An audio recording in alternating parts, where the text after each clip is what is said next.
Jill Halfpenny and Rupert Penry Jones teams up again to star in Channel 5's new original drama called The Feud, which is about neighbours. Oh, the neighbours. Do you get on with your neighbours, or do you keep yourself to yourself? Either way, you wouldn't want to live on this street.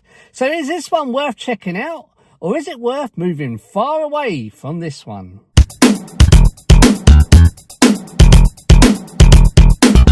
Hi everyone, thank you so much for joining me. My name is Carl. Today's video is my review for the Channel 5 original drama called The Feud, which was directed by Andy D'Amini. Now, he directed Vigil. You might remember Vigil. That one was a good one. So is this one going to be more of the same?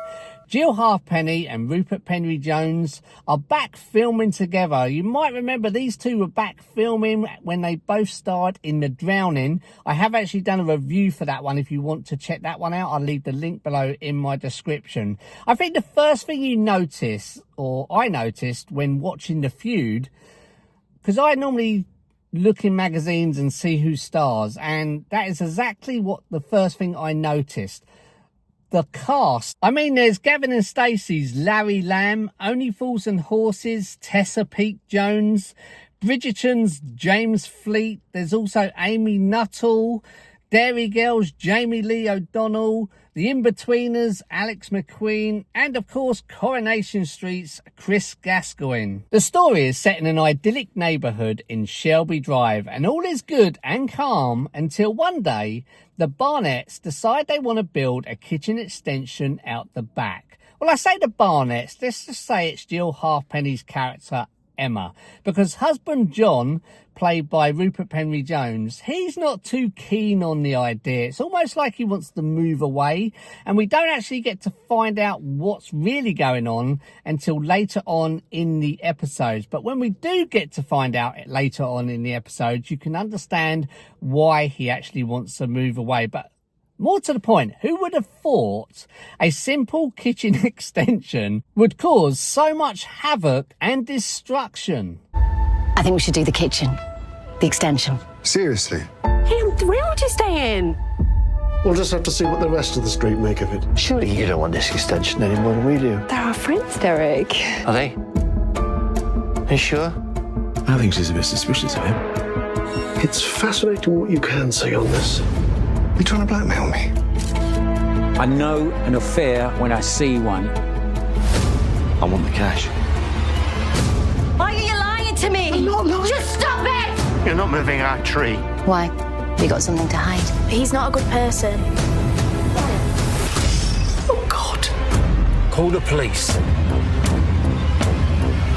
Who knows what goes on behind these doors? Episode 1 jumps straight into a house viewing, and we see this guy who's a potential buyer being shown around this house. Now, we go into the house with him.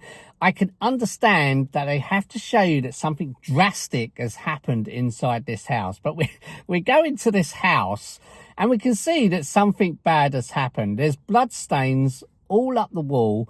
There's an unfinished kitchen extension being built, or been built, where it's just been left basically, and there's blood stains everywhere. I mean, I found that a little bit unrealistic, because on a house viewing, surely that would be all cleaned up because you want this person to buy this property. But it's just something, I know it's not real, I know it's a drama, and I know it's a story, and they do have to show the viewers that something drastic happened in that house, but I just felt that little bit was a little bit unrealistic. I did like, however, in episode 1, it skips back 1 month, and episode 2 skips back 3 weeks, and episode 3 skips back 2 weeks, and so on until it catches up to the present day in episode 5. I like the way they did that. I thought the story was well written. They kept us guessing right the way to the end. I mean, I couldn't guess who got the chop at all.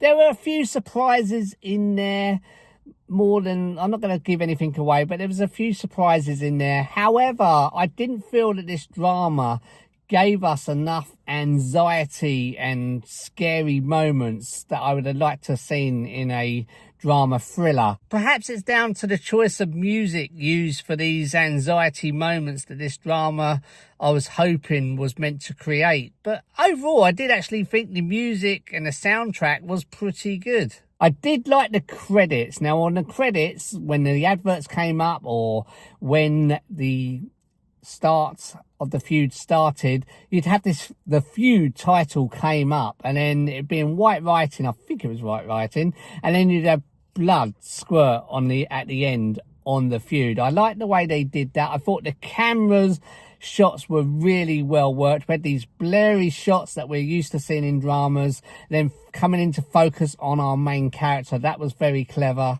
There was one mistake that we did actually notice. Well, I think it's a mistake, but they can kind of get away with it, I suppose. But again, it's not something that I would have.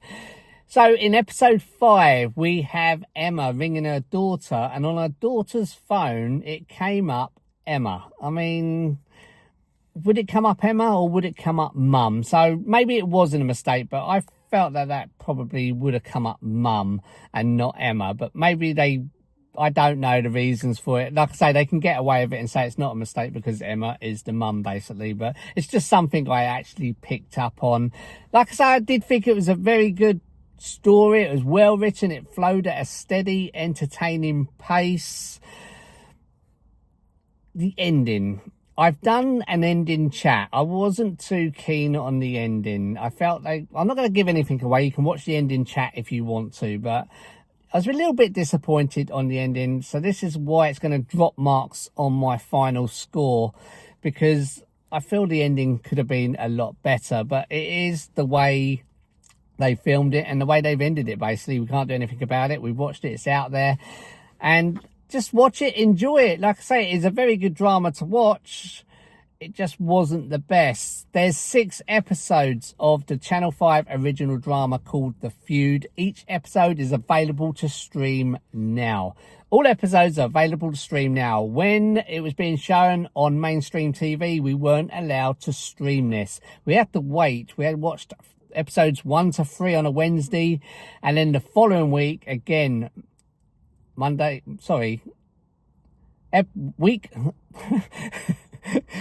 1, we had to watch episodes 1 to 3 Monday to Wednesday, and then week 2 we had to watch episodes 4 to 6 Monday to Wednesday. Again, we weren't able to stream each episode like we normally are on these dramas. I'm sweating like a pig in this car, honestly. It's so hot out here.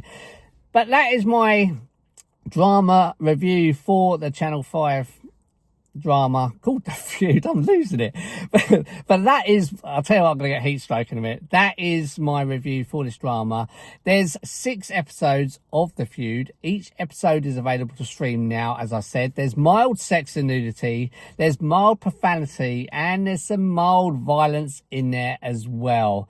I give the Channel 5 original drama, The Feud, 3 out of 5 popcorns. Sadly, there just wasn't enough tension and anxiety for a thriller in this, for my personal opinion. Thank you so much for taking the time to watch this drama review of the Channel 5 original drama, The Feud. If you like this video, please do give it a like. Also, don't forget to share and subscribe if you can. Thank you so much, guys. I'll see you all in the next video. Take care. Bye-bye.